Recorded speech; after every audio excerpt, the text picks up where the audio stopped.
갈라디아서 4장 8절로 20절의 말씀을 가지고 바른 신앙, 바른 믿음이라는 제목으로 이 시간 하나님의 말씀을 나누고자 합니다.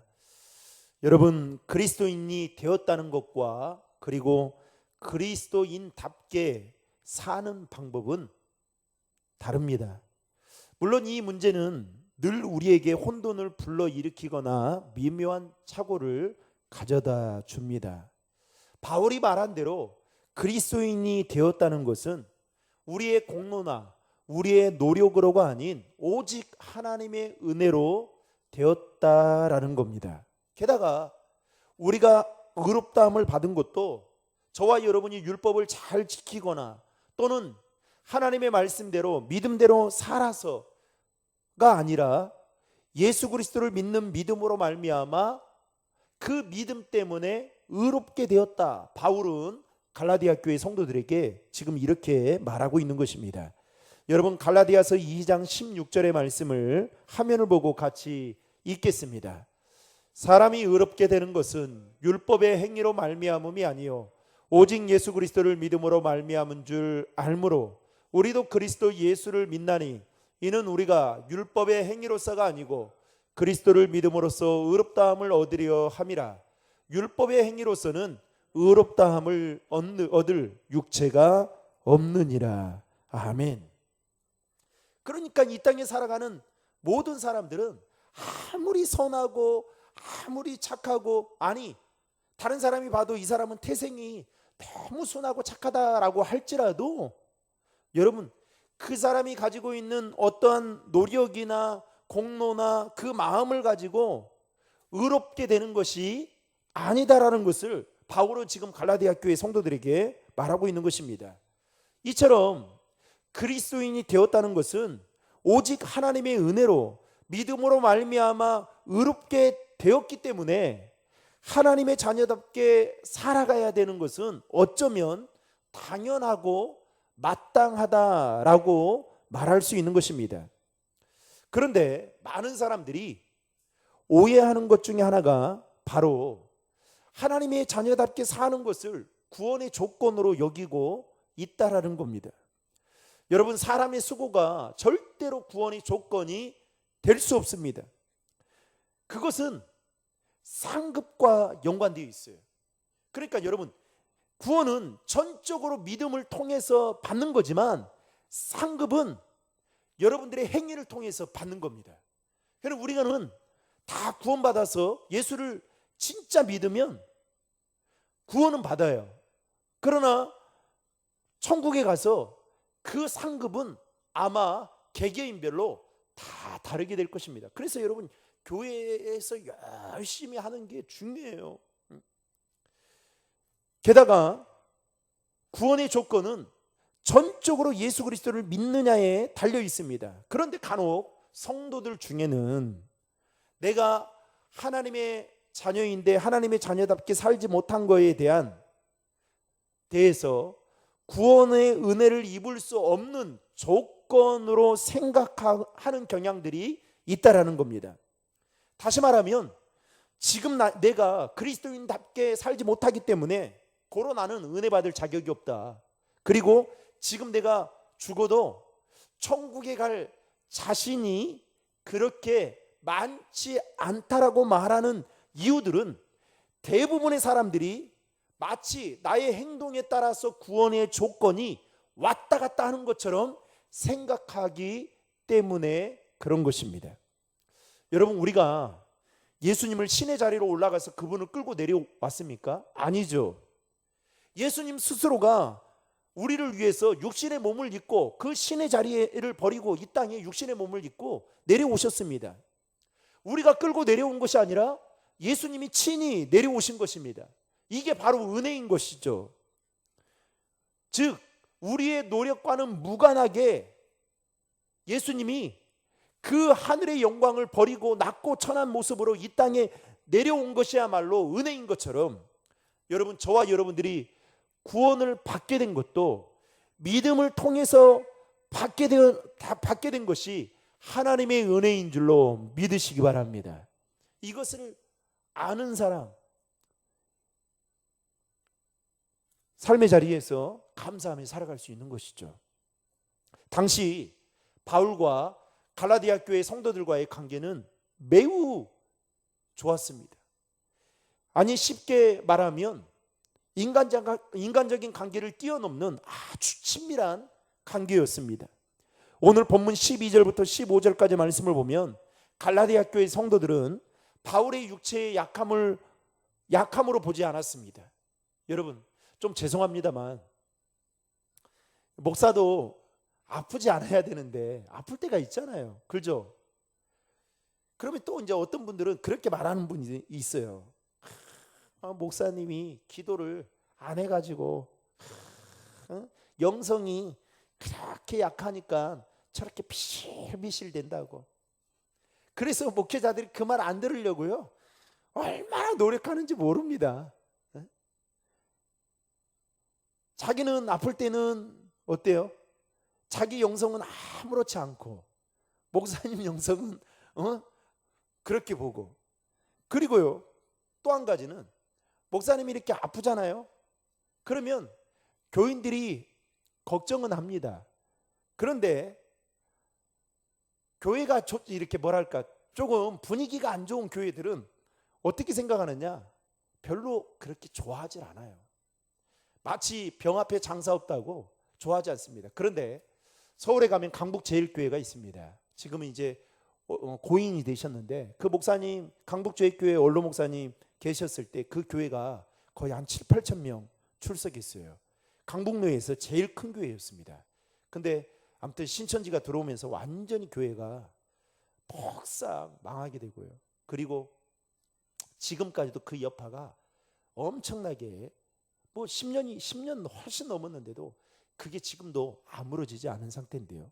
근데 그 교회가 얼마나 훌륭했냐면 그 원로 목사님 평생의 기도의 제목이 뭐였냐면 내가 설교하다가 하나님 내 목숨을 걷어가 주십시오. 그런데 이 원로 목사님이 목회를 하다가 어느 날 쓰러지게 된 겁니다.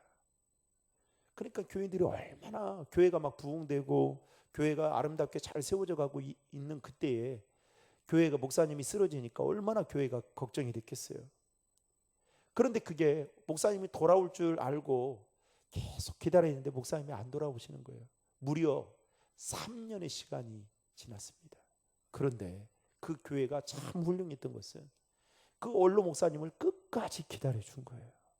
그리고 3년의 시간 동안 목사님이 목회를 안 하는데도 불구하고 모든 사례비를 다 주면서 목사님 목양하는 일에 그리고 그 병수발하는 일에 교회가 온전히 신경을 다 썼습니다. 그리고 목사님이 건강하게 된 거예요.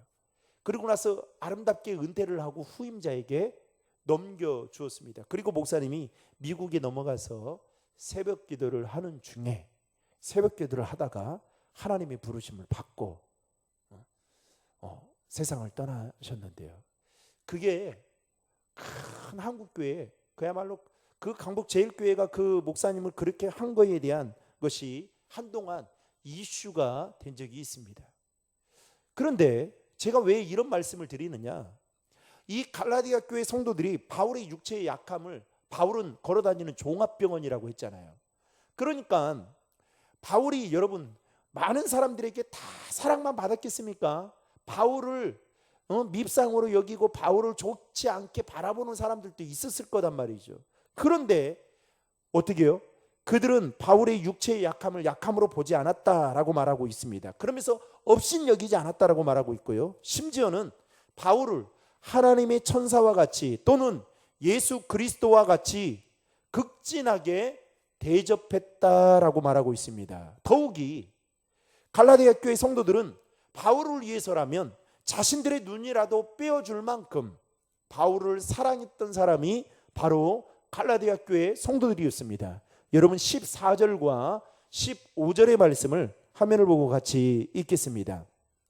너희를 시험하는 것이 내 육체에 있으되 이것을 너희가 업신여기지도 아니하며 버리지도 아니하고 오직 나를 하나님의 천사와 같이 또는 그리스도 예수와 같이 영접하였도다.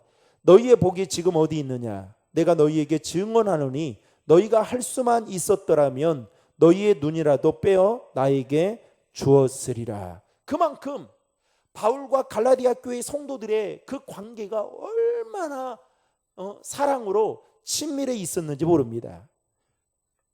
이처럼 바울을 사랑하고 그리고 바울이 전한 복음에 대해서 철저하게 신뢰했던 갈라디아 교회 성도들이 이제 유대주의자들이 전한 다른 복음에 마음을 빼앗기고 그리고 그 시선이 그쪽으로 옮겨가게 되면서 바울의 사도직에 대한 의심을 품기 시작했습니다. 게다가 바울이 전한 그 복음을 버리고 오늘 본문에 보면 약하고 천박한 초등학문, 즉 다른 복음을 따르기 시작했습니다. 갈라디아서에서 말하는 이 다른 복음은 딱 핵심은 이거죠. 너희들이 구원을 받기 위해서는 할례와 율법을 지켜야 된다. 즉 너희들의 노력과 너희들의 수고로 말미암아 구원받는 것이다. 그러니까 여러분 얼마나 웃기는 이야기입니까?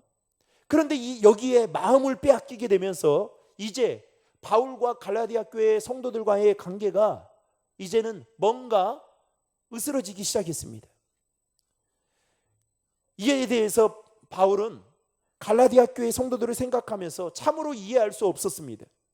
아니 답답하고 갑갑한 나머지 자신의 격양된 감정을 오늘 갈라디아서 말씀을 통해서 그대로 바울은 드러내고 있는 것을 보게 됩니다.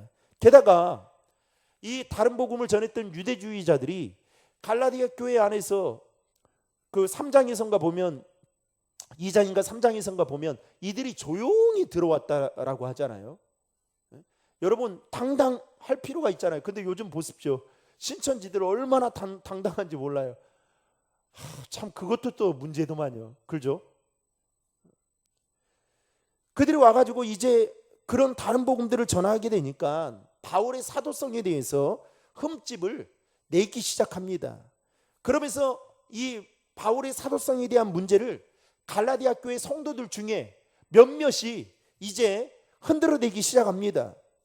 그가 전한 복음을 믿을 수 없다라는 겁니다. 그래서 갈라디아서 1장 1절에 보면 이 바울이 갈라디아 교회 성도들을 향해서 격양된 목소리로 이렇게 선포합니다. 1장 1절 읽겠습니다.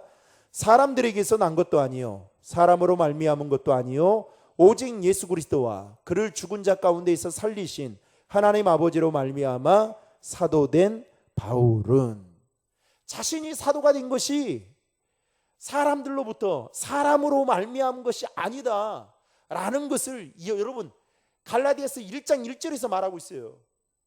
그러니까 이런 거예요. 쉽게 말하면 목사님 이제 성도들과 관계가 좋다가 갑자기 관계가 안 좋으면 목사님 그 목사 한수 그 어디 군소교단이나 어디 이상한 데서 받아온 거 아니에요? 그거 한번 목사 한수 받은 것 좀 한번 그거 보여주십시오. 이런 것과 비슷한 겁니다.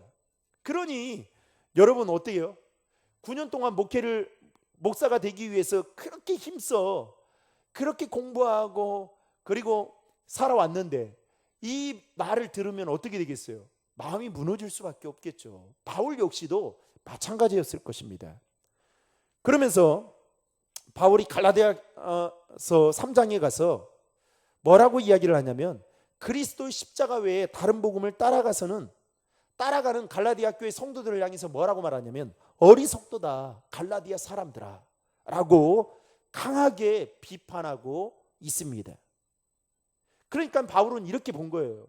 너희들이 지금 다른 복음에 심취해 있고 그것이 좋다라고 생각해서 나의 사도권에 흠집을 내고 내가 전한 그 복음이 무용지물 되도록 헛되게 만드는 거, 이거 진짜 어리석은 일이다 라는 이야기를 지금 바울이 하면서 오늘 본문이 시작되어지는 갈라디아서 4장 9절에 보면 바울은 이렇게 이야기합니다. 같이 읽겠습니다. 이제는 너희가 하나님을 알 뿐 아니라 더욱이 하나님의 아신 바 되었거늘 어찌하여 다시 약하고 천박한 초등학문으로 돌아가서 다시 그들에게 종노릇 하려 하느냐. 이전에는 너희들이 하나님을 알지 못했으니까 충분히 이해한다라는 겁니다. 그런데 지금은 하나님을 알지 않냐? 내가 너희들에게 참된 복음을 전하지 않았냐? 그런데 지금 뭐라고 말합니까? 어찌하여 약하고 천박한 초동학문. 여러분 이게 무슨 말일까요? 약하고 천박하다라는 것은 그걸 통해서 너희들이 구원받을 수 없다라는 거예요. 그것으로 돌아가서 다시 뭐 한다고요? 종노릇 하려 하느냐. 천박한이라는 이 말을 헬라어로 보니까 푸톡사라는 단어인데요, 이 단어의 뜻이 이렇습니다. 거지같이 구걸하는, 가난한, 빈궁한 이라는 의미를 가지고 있습니다. 그러니까 다시 말하면 이런 거죠. 너희가 알지 못했을 때 너희가 영적으로 정말 거지같이 구걸한 자들과 똑같았다. 그런데 지금은 하나님을 알고 있지 않냐? 진짜 복음을 너희가 나를 통해서 듣지 않았냐? 그런데도 불구하고 어떻게 그 영적으로 부한 길을, 영적으로 바른 신앙의 길을 버리고 빈궁한 것을 취하고 거지같이 구걸하는 그 길을 따라가느냐라고 바울은 지금 갈라디아 교회 성도들에게 그야말로 격양된 목소리로 비판하고 있는 것을 보게 됩니다. 여기서 멈추지 않고요, 20절에 가서 바울은 또 이렇게 이야기합니다. 내가 이제라도 너희와 함께 있어 내 언성을 높이려 함은 너희에 대하여 의혹이 있음이라. 이처럼 바울은 이 갈라디아 교회 성도들과 친밀한 관계를 가지고 사랑을 나누고 그들이 나를 위해서 눈이라도 떼어줄 만큼 그런 좋은 관계였는데 어느 순간부터 그들이 다른 복음에 빠지게 되고 다른 복음의 마음을 빼앗기게 되는 순간부터 바울은 그들을 보면서 매우 안타까운 나머지 오늘 이렇게 격양된 목소리로 그들에게 말하고 있습니다. 그렇다면 여러분, 왜 바울이 이렇게 격양되고 고조된 목소리로 강하게 갈라디아 교회 성도들을 비판하고 있는 걸까요? 사람은, 여러분 오늘날 현대인들은 그렇잖아요. 제가 이제 이번에 그 시골에 갔다 왔더니 저희 이제 처남이 이제 저희 우리 예배 잘 이렇게 보더라고요. 그런데 그 매형 그러면서 이제 이야기를 해요. 이제 그 LG를 다니고 있는데 이제 가르치는, 이제 나이가 좀 있고 그러니까 밑에 있는 이제 직원들이 있는데 직원들을 좀 가르치고 그럽니다. 그 이제 팀을 이루어서 그 이제 업무들을 수행을 해 나가야 되는데 그렇다는 거예요. 요즘 애들 힘들다는 거예요.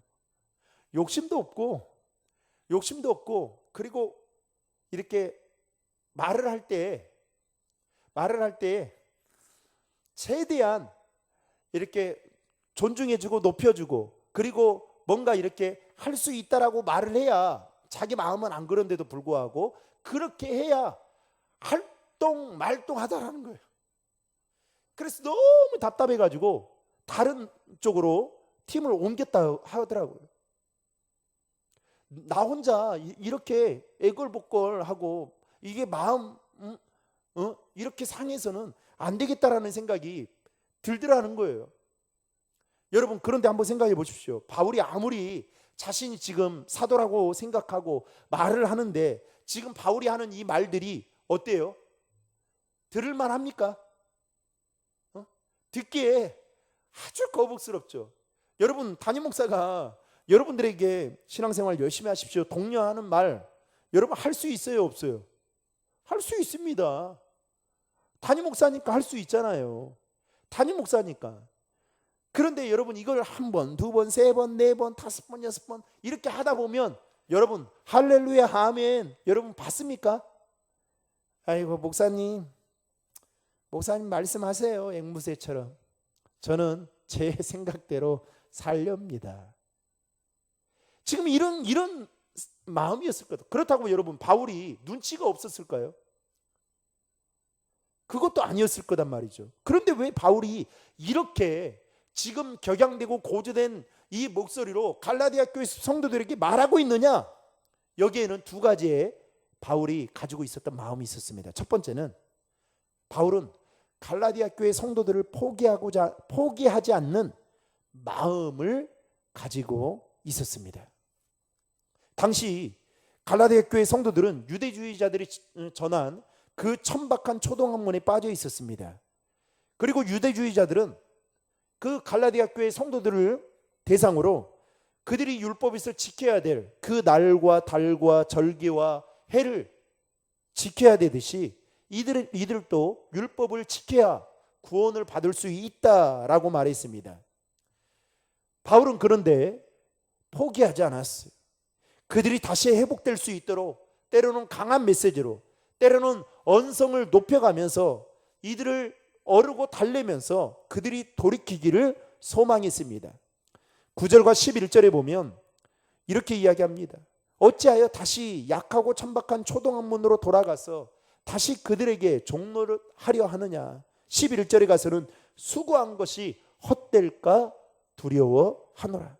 사실 여러분, 바울의 입장에서 보면 지금 다른 복음에 빠져 있는 갈라디아 교회 성도들을 회심시키는 일보다 다른 새로운 곳에 가서 개척을 해서 그곳에 가서 복음을 전하고 개척을 하는 것이 어쩌면 더 훨씬 수월한 일일 수도 있었을 것입니다. 마치 이런 거죠. 이단에 빠진 사람들을 개종시키는 것보다, 여러분 이단에 빠진 사람 개종시키는 것 여러분 진짜 어려운 거 아시죠? 오히려 생짜배기 신자에게 복음을 전하는 일이 훨씬 수월한 것과 똑같은 거예요. 왜냐하면 시간이나 비용, 노력 면에 있어서 이단에 빠진 사람보다 초신자를 변화시키는 일이, 초신자를 오히려 복음을 영접하는 일이 훨씬 더 쉽기 때문입니다. 그런 점에서 보면 바울은 지금 안 되는 일에 도전하는 것보다 더 쉽고 더 잘할 수 있고 잘 될 수 있는 일을 찾아서 할 수 있었음에도 불구하고 그는 그렇게 하지 않았습니다.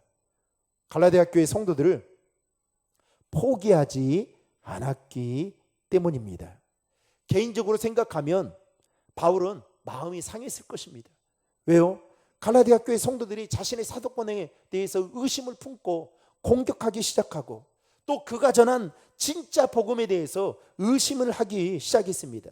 게다가 한때는 눈까지 빼어줄 정도로 바울을 사랑했던 그들이 이제는 자신의 육체의 질병을 보면서도 약함으로 보지 않았던 그들이 이제는 마음이 변심해서 바울이 전한 그 복음을 헌시짝처럼 버렸던 그 모습을 볼 때에 바울은 인간적으로 매우 마음이 상했을 것입니다. 얼마나 속이 타고 얼마나 답답했을까요? 그러면 이렇게 생각할 수 있겠죠. 그래, 보통 사람 같으면 이렇게 생각합니다. 네가 선택한 것이니까 된통 당해봐라. 그래, 이단, 내가 그렇게 이단에 대해서 이야기했는데, 거기 가지 말라고 이야기했는데 가? 그래, 한번 당해봐. 여러분, 이렇게 바울이 마음을 먹을 수도 있었겠죠.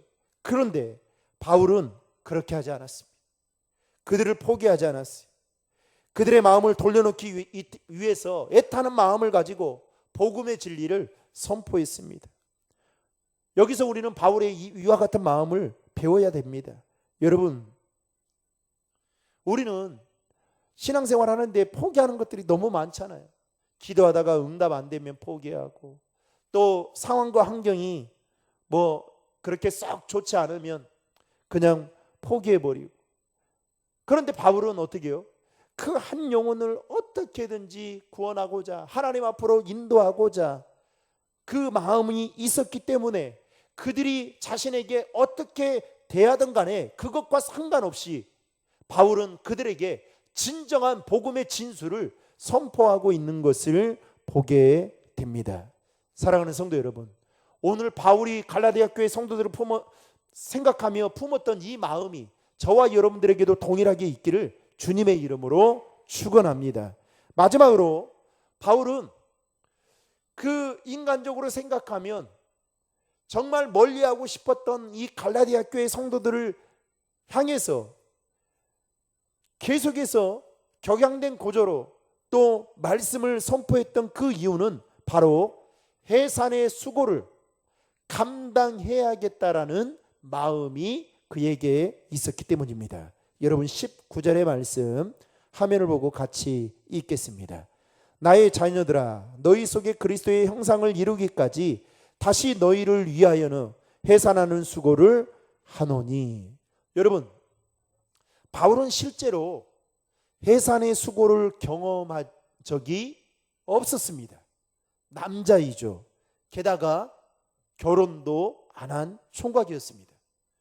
저는 집사람이 출산을 할 때 그 현장에 있었어요. 제가 그 고통 100은 모르지만 해산의 수고가 이렇게 힘들구나 라는 것을 그걸 보면서 저는 사실 하나도 안 아픈데 막 눈물이 나더라고요. 눈물이 나더라고요. 감격과 그 안에 막 여러 가지 막 마음들이 교차하면서. 그런데 지금 바울이 뭐라고 이야기합니까? 너희를 위하여 해산의 수고를 내가 하겠다라고 이야기를 합니다. 즉 이 말은 무슨 말일까요? 너희들이 지금 나를 어떻게 대하든지 간에 나는 너희들의 영혼을 주님 앞으로 인도하기 위해서 어떠한 고통도 감내할 수 있다라는 마음을 바울은 가지고 있었다는 사실입니다. 사랑하는 성도 여러분, 바울의 이 마음이 결국 갈라디아 교회 성도들의 마음을 움직이게 됩니다. 바울은 갈라디아 교회 성도들의 변화를 위해서라면, 그들이 주님 앞으로 돌아온다라고 한다면 해산의 수고와 같은 어떠한 어려움도 마다하지 않겠다라는 그 마음을 가지고 있었던 겁니다. 오늘 아침에 새벽 예배 끝나고 이제 말씀 좀 보고 있는데 우리 한혁 안수 집사님이 문자가 왔어요. 목사님, 제가 지난주에 몸살 감기로 교회를 못 나와서 너무 죄송해요. 그리고 오늘 저희 딸이 출산을 해요. 제가 알고 있었거든요. 그래서 언제 전화를 드려야 될까 고민을 하다가 오늘 문자가 왔길래 전화를 드렸습니다. 전화를 드렸더니 전화를 받으시면서 아멘 하시고 그러셔요. 그래서 코로나 때문에 가보지도 못하고 그냥 남편이 옆에 있는다고, 그러면서 미리 축하드린다고 제왕절개 수술해서 낳거든요. 그래서 아들이답니다. 여러분 축하를 많이 해주시면 되겠는데, 그러면서 오늘 말씀이 이게 생각이 나는 거예요.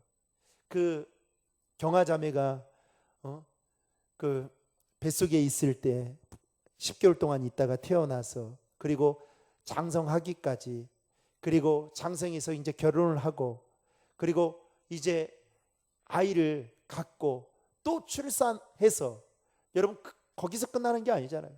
그 아이가 나중에 그 요람에 갈 때까지 이제 할아버지의 마음을 가지고, 얼마나 똑같은 부모와 같은 마음을 가지고, 그 해산의 수고와 같은 마음을 가지고 얼마나 기도하고 얼마나 보살피겠어요. 여러분, 교회 일도 마찬가지입니다.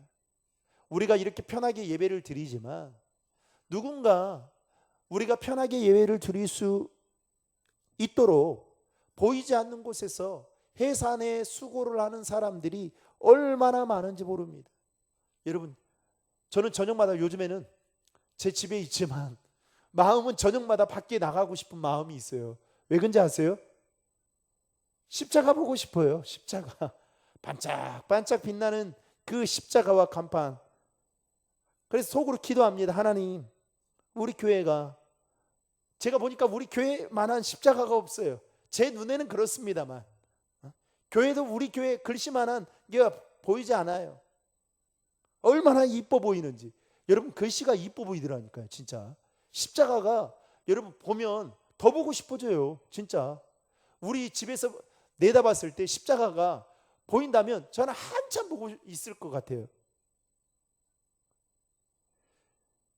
누군가가 그렇게 수고를 하기 때문에 우리 교회가 35년의 시간 동안 이 자리에 어려움 속에서도 잘 지켜왔던 것처럼, 바울은 갈라디아 교회 성도들의 믿음을 위해서라면 해산의 수고와 같은 어떠한 어려움도 마다하지 않겠다라는 그 비장한 마음을 가지고 그는 선포했던 것을 보게 됩니다. 말씀을 맺고자 합니다. 사랑하는 성도 여러분, 이 시대의 바른 신앙, 바른 믿음은 무엇일까요?